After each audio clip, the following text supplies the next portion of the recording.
You're probably pretty familiar at this point of how to solve two equations and two unknowns. Let's say we had the equation 2x, I don't know, minus y is equal to 10. And let's say you had x plus 3y is equal to 5. There are a lot of different ways to solve it, and visually, the representation we use in our heads is that this represents a line and this represents a line, and if they're not parallel to each other, they're going to intersect in a unique point, and that unique point will be the solution. That unique x and y will be the point where these two lines intersect. And so one way that we can solve these is we can multiply either of these equations by scalars, by numbers, and we'd have to multiply both sides of the equation and then add them to the other equation. So what we could do, and we do it in such a way, is that we eliminate variables. So for example, if we wanted to get rid of, let's say we wanted to get rid of the y term. So we could take this equation,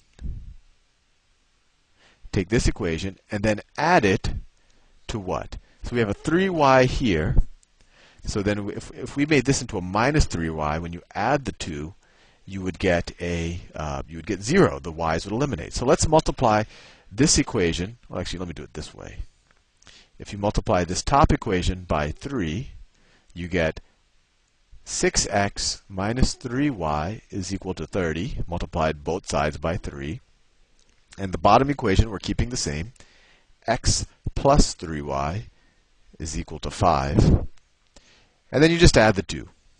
So 7x, that's 0, is equal to 35. I picked these numbers at random, but it seems that they actually work out. So we get x is equal to 5. And then you could go back and you take this and you could substitute it back into either of one of these equations. So you would have, let's do the first one, 2 times 5 minus y is equal to 10. 10 minus y is equal to 10. Y would be equal to 10, right? 10 minus 0 is a 10. And it's true here in this equation as well. So that's how you solve two equations of two unknowns. So how do you do it with three equations? So I have here, let me write it down. I designed this equation so it's actually reasonably straightforward to solve. So you have minus x plus 2y minus z is equal to 9. I have 3x minus 7y minus 2z is equal to minus 20.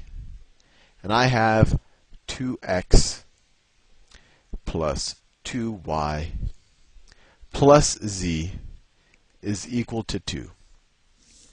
Now, first of all, what's the visual representation of this? And if you watch the intuition, when I talked about the video on the intuition of a three-variable inequation, you know that each of these represent a plane in 3 dimensions. And so if you're trying to figure out what x, y, and z satisfy all 3 of these equations, you're essentially saying what point in 3-dimensional space exists on all 3 of these planes. And that point is essentially the intersection of these 3 planes. And that's very hard to draw, so I won't do it now. But you might want to watch that visual intuition video I did. But anyway, let's go to actually solving it. So solving it, 3 equations in 3 unknowns, you actually do the same thing as you did with 2 equations and 2 unknowns. It's just a lot messier, and it's just a little bit more confusing in terms of which variable do you need to eliminate and when. And because of that, it's very, very, very important to be systematic about it. So the way I like to do it is I like to, let's say, keep, and this is actually called Gaussian elimination or Gauss-Jordan elimination, and it's done a little bit more formally in linear algebra. But essentially, I like to eliminate the 2 x's in these 2 equations, and then I like to eliminate this y in this equation. So all you're left is with a z here, and then you'd have z equals something. Then you could substitute into this equation, and then you could solve for y, and then you could substitute the y and the z back into this equation and solve for x. So let's do that. I know that sounds a little daunting, but I think if we actually do the problem, it'll be a little bit more straightforward. So before we break into the mechanics, I want to show you something else, and this is, depending when you're doing this, your teacher might be upset or impressed that you do this, but this is just an easier way to save time, is to write an augmented matrix that represents these three equations of three unknowns. And what do I mean by that? Well, we're going to be rewriting these over and over again. And instead of writing a an x, a y, a z, and the equal sign every time, let's just write the numbers that matter. So we can represent this as, so minus x, we could say this is minus 1, 2, minus 1. And this is called an augmented matrix, because we'll put a 9 here. So this just says minus x plus 2y minus z is equal to 9. And then we say 3x minus 7y minus 2z is equal to minus 20. I'm not doing anything here. I'm just rewriting it in a form that has a little bit less letters in it. And then the last equation is 2x plus 2y plus z is equal to 2. So the first thing I said that I wanted to do is I wanted to eliminate these two x terms, right? And these, remember, these just correspond to these two terms. So how do I do that? Well, I'm going to keep the top equation the same. Minus x plus 2y minus z is equal to positive 9. That's just that equation. And remember, you could write it out. You could rewrite these with x's and y's all the time. I'm just doing this for a little bit of simplicity, and your teacher actually might do it this way. So that's more useful, and I like to do it this way. So how can we eliminate this 3x here, or this 3 right here? Well, what if we took this equation and added it to 3 times this equation? Or another way, we substituted this equation with this equation plus 3 times this equation. So what happens? So we take each of these terms and add to it 3 times each of these terms. So 3x plus 3 times minus x, that is equal to 0. Right? I'm just multiplying this top equation by 3 and adding it to this equation. So minus 3x plus 3x. So let me actually do it one time just so you see what I'm doing. I just multiplied this top equation by 3. So you get minus 3x plus 6y minus 3z is equal to 27. And I'm adding that to this.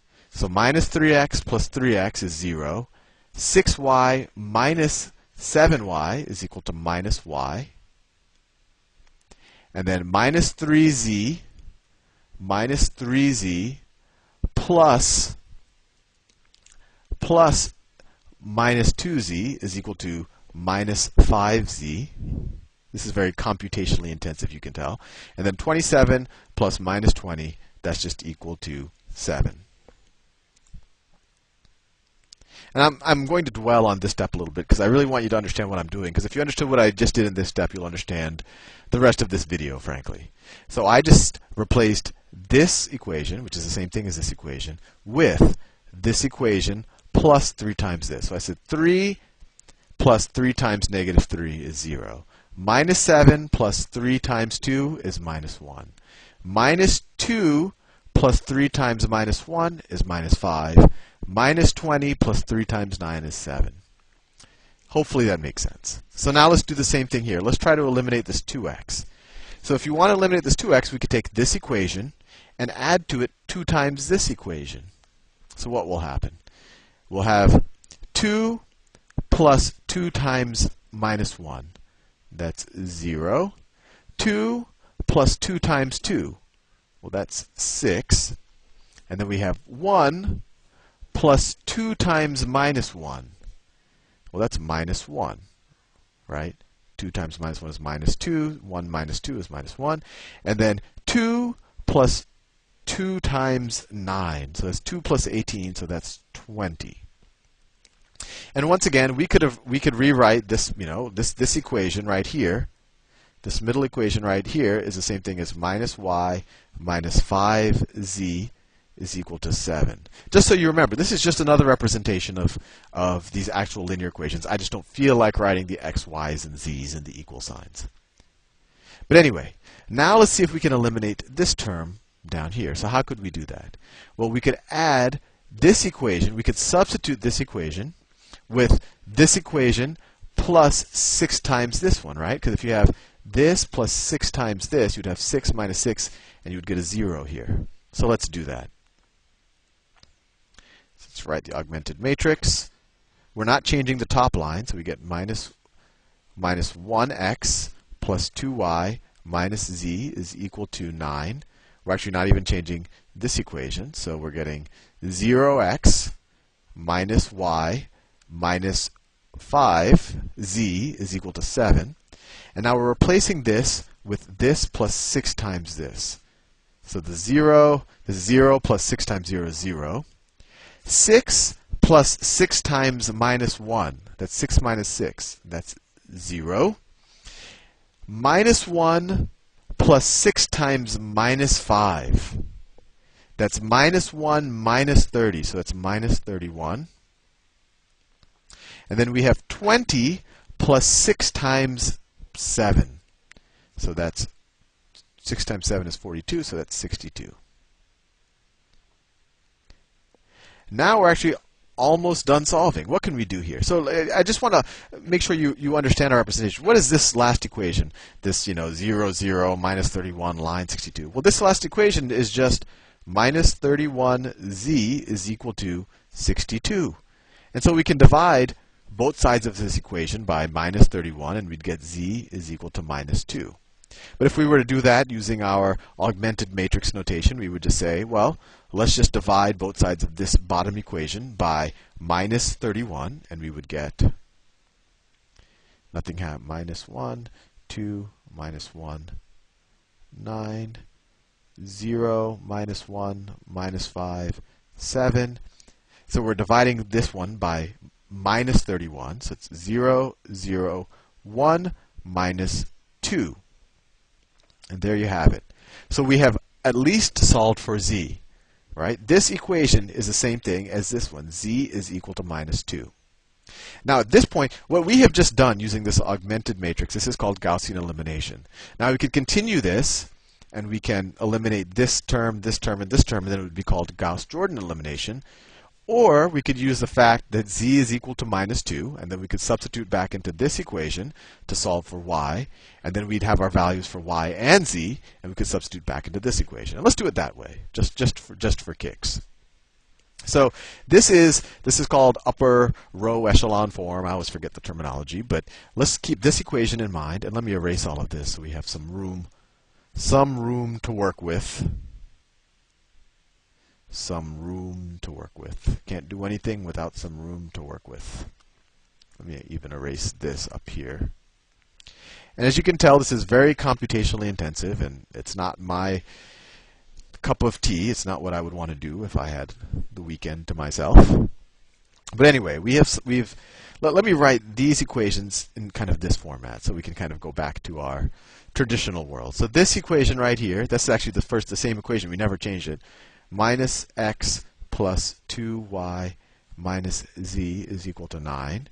This equation is minus y minus 5z is equal to 7. And then this equation is z is equal to minus 2. So this, we solved for z. This equation essentially solves for z. And now we can substitute back into this one. So we have minus y minus 5 times z, which is minus 2, is equal to 7. So minus y plus 10 is equal to 7. Minus y is equal to minus 3.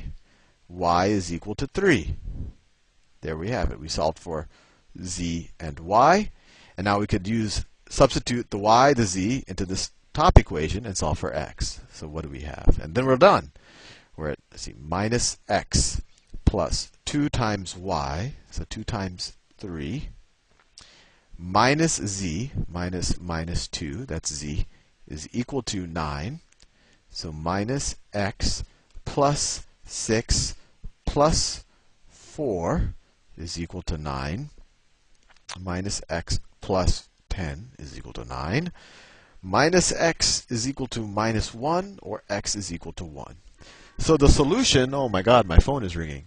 So many people call me. I think it's my wife. She might be downstairs. We're supposed to go eat out. But anyway, let me just finish this. So the solution to this 3 by 3 equation is the point x is equal to 1, y is equal to 3, and z is equal to minus 2. And that's the unique point in three-dimensional space that lies on all three of these planes, or the unique point where these three planes intersect. Anyway, I hope you got that, and it's time for me to go have dinner with my wife. See you soon.